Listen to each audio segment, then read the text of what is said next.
All right, guys, check this out. Check this out. Check this out. My Disneyland cup. Made in Japan, dude. Mm. All right, so there's two realities. There's in this existence, there's only two realities. Okay, so everything comes from one or the other. It is one. It is the other. That's it. Okay.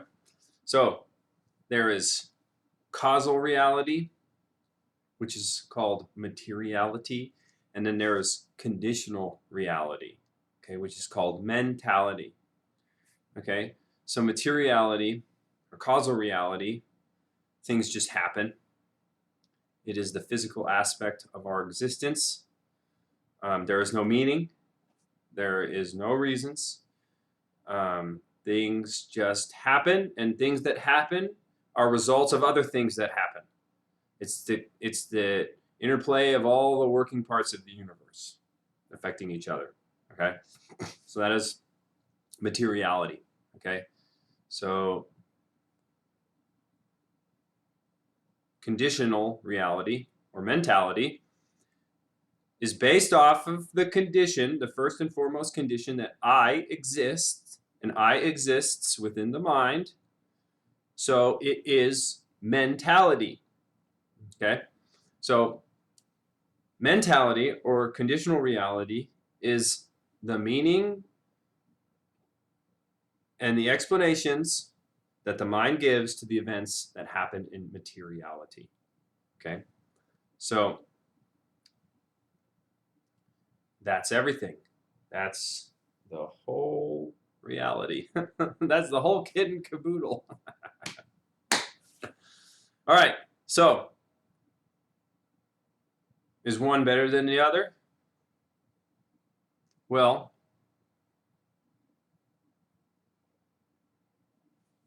examining materiality helps us with our mentality.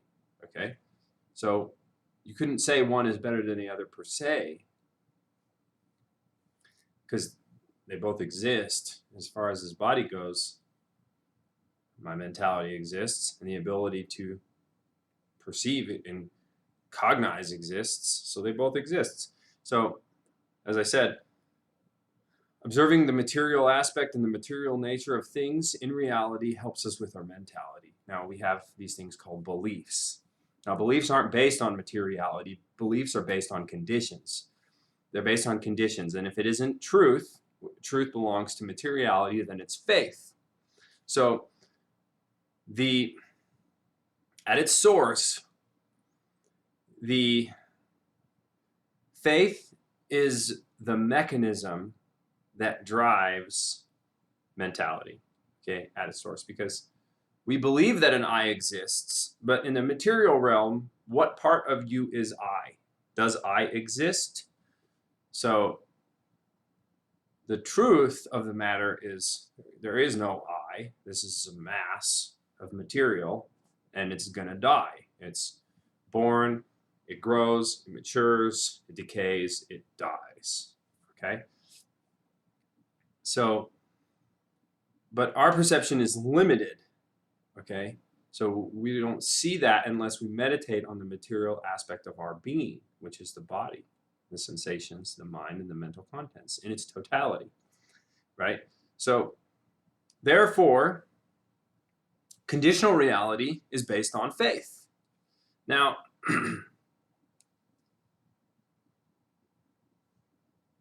faith and consciousness are the two vehicles then at the source of materiality and mentality. And one is not greater than the other, for they both exist. And like I said, consciousness helps develop faith, because faith helps people endure. Okay? So if we look at humans as beings in the material field, all we have is a body with feelings that moves. Like you could be climbing a mountain or rock climbing or running or swimming or doing any type of activity, and if you suspend the body in midair, it's just the body is moving. That's it. And there's some resistance and there's sensation in the body. Like the setting, the context, in terms of your mentality and the environment, only create feelings within the body. So in terms of our materiality, all we have is this body. The whole rest of the world doesn't necessarily matter so much. So we have this body, and if we white out the whole rest of everything in the existence, what's left is other bodies. Living by yourself isn't so difficult. It seems very difficult at first. There's like a plateau, but dealing with other bodies, other people, that's where it becomes difficult. That's where things start to be really hard, And when you deal with other people, there's 3 ways that the exchange of dealing with other people can go. It can be a give and take, a take and take, or a give and a give, right? We're going to work together. We're going to work together at the expense of one or the other, or we're not going to work together at all. Like, those are the 3 dynamics of interpersonal interaction, right? So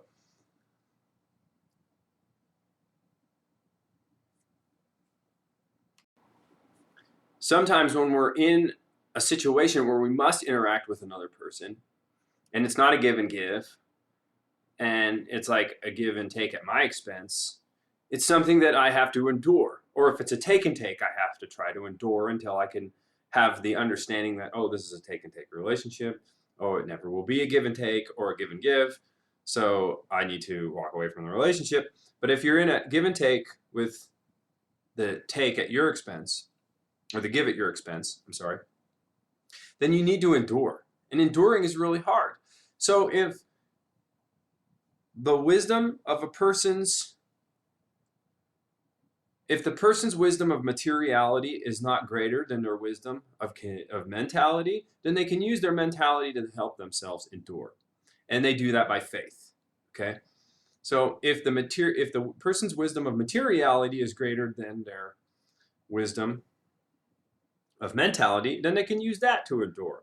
But ultimately, one is going to allow the other one to become greater, and they're going to be continually building on themselves as long as a person is working and practicing at that. Now, if we imagine reality from a conditional perspective, right? Truth is experienced directly. My own truth is only experienced directly. If somebody gives me information or tells me something, that's something that I didn't see, I can't know that. I can't know that materially because I wasn't there. So therefore, I have to take it on faith. So we see that the conditional realm it exists based off faith. If it's truth in the mental field, it belongs to materiality. So what that means is there's good faith and there's negative faith. Faith is the driver for the conditional reality, and there's good faith and there's negative faith based on trust or distrust, right? So we're going to look at that, okay? And this is where I like to do this kind of analogy. So there's a saying, one leg on one horse, one leg on another horse, you're setting yourself up for a disaster because the horses are going to go 2 different directions eventually, and you're going to whoa. But if you take those 2 horses, put them together, make a baby, you can ride that horse. And that's exactly what we're doing, okay? So now, faith in a higher power is the ultimate form of trust in the conditional realm. You can have faith in yourself. You can have faith in nobody. You can have no faith in yourself, no faith in nothing higher. But faith in a loving higher power is the highest form of faith a person can have in the universe, in a god, in goddesses, whatever. Like, that is the highest form that conditional reality can take. So at times you're going to be in one, you're going to be in the other. I mean, it's just there's no way around it. So, but if we look at that and we look at what faith does, and we look at consciousness and we look at consciousness does, we can get something out of the 2 to look at for ourselves to practice. and that we do practice by engaging in both of these things. That's the whole point of this talk, right? So we'll just, we're Westerners. I'm in America. It's a Christian country. We're going to talk about Jesus. All right. So faith in Jesus Christ in the Bible is the only thing that will save a person. Believing in Jesus Christ, faith in Jesus Christ is my saving grace. Nothing I can do is my saving grace. Only my faith in Jesus Christ is my saving grace. Okay, that says it all right there. That lays it out. So what do I have to do to exemplify my faith in Jesus Christ? Well, you demonstrate your faith in Jesus Christ by your works. The more you work at submitting to God's will for me and Jesus Christ's will for me, the more a person practices submitting to Jesus Christ's will, the greater the degree of faith they have. Okay, so let's think about submitting. Now, when you're in the material field and you're submitting to the present moment, you're just submitting. Okay, we're gonna take a step away from faith and we're gonna start to look at submitting. Okay, because I'm submitting to a person or I'm submitting to the moment. Those are the only differences. But what is gained out of both? So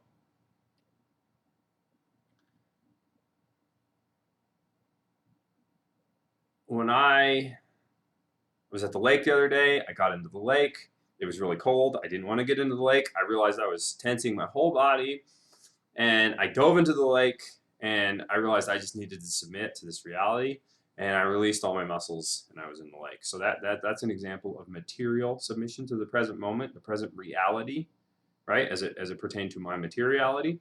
So just an example. I don't know why I put that in there. But anyways, let's go back to Jesus Christ for a moment here. So in terms of religion, in terms of Jesus Christ, in terms of a higher power, in terms of submitting my will to something else, somebody else, when I submit my will, when I have to submit myself to something else, I am practicing humility. Humility or slavery, depending on my mentality. But if I'm doing it willingly, I'm practicing humility. Now, humility is the opposite of ego, okay? Ego is pride ego. And so, no, I ain't going to do that. I ain't going to bow to nobody. I ain't going to submit my life or submit my will to anything. So that's pride and ego. And the opposite of pride and ego is humility. So when a person submits their life and their will to a higher power or to another thing or being, they're practicing humility. Now, I didn't look up the Oxford Dictionary version of the word humility. I looked up the roots, the suffix and the prefix, because I find that sometimes the roots give us more meaning in terms of what the word is trying to convey than the actual definition. The definitions, obviously, tell us what the word means, but I looked up the meaning because it can take us someplace deeper. So the root of the word humility is H-U-M, hum. And the meaning of the word hum is ground. Ility means taking on the characteristic nature of something. So the word humility means taking on the characteristic nature of the ground. It means being grounded. It means lowering myself to the ground to be as low as I possibly can be on this life, to be walked on by everybody else around me. Not really, but basically you get my point. So in submitting myself to a higher power and having faith, I'm practicing humility. I'm practicing being grounded. I'm practicing taking on the characteristic nature of the ground. When I, in the material field, practice being conscious, being aware, being mindfulness, observing the present moment as it is. And when I practice submitting myself to the present moment, I'm being grounded. I'm being grounded. I'm practicing humility. You see, so everything in life is about integration, right? We grow up and we're these perfect, high spirit, full of energy, full of life and happiness babies. And then, the spirit slowly gets, conditioned out of us, with everything we learn i.e. conditional reality, somebody else's conditional reality on me, telling me if I behave like this is what's going to happen to me. And my spirit leaves, it diminishes. I drew that, the diagram, some of my earlier videos of that. So